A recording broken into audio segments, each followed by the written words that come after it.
Good evening, I'm Beth Farnsworth. And I'm CJ Ward. We begin at 6 with April, recognized as Child Abuse Prevention Month. Santa Barbara County nonprofits are working to keep children safe. And News Channel reporter Christina Rodriguez joins us live in Santa Maria. Christina, survivors of child abuse are being honored this week.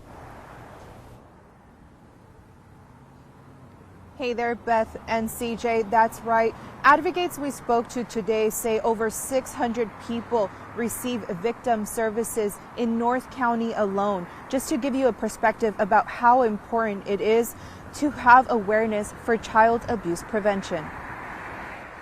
Being sexually assaulted at 16 and choosing adoption for her unborn child, Michelle Lee Graham dedicates her life to child advocacy. She's worked as a lead investigator for Child Protective Services and is now the CEO of Children's Resource and Referral of Santa Barbara County. The impact of that rape, well, it didn't define me, but the preceding pregnancy, it most definitely did.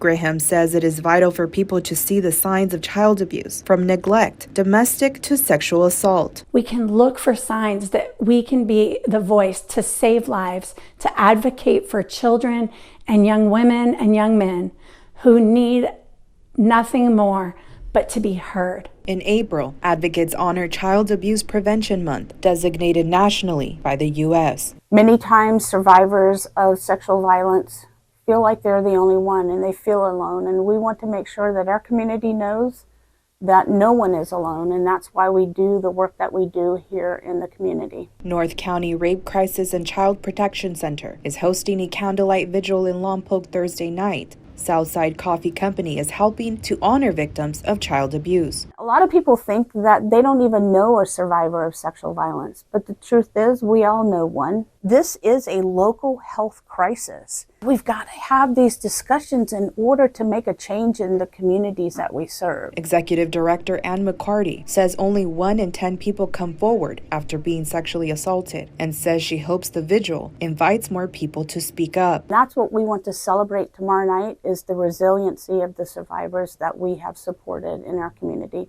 Both advocates say the #1 key to help a victim is by believing them the first time. Graham has been reunited with her daughter and shares her story in her new book in hopes to help other survivors. I wanted to live a life that I wasn't a victim, that I was empowered, and to be the person I really knew I was on the inside before.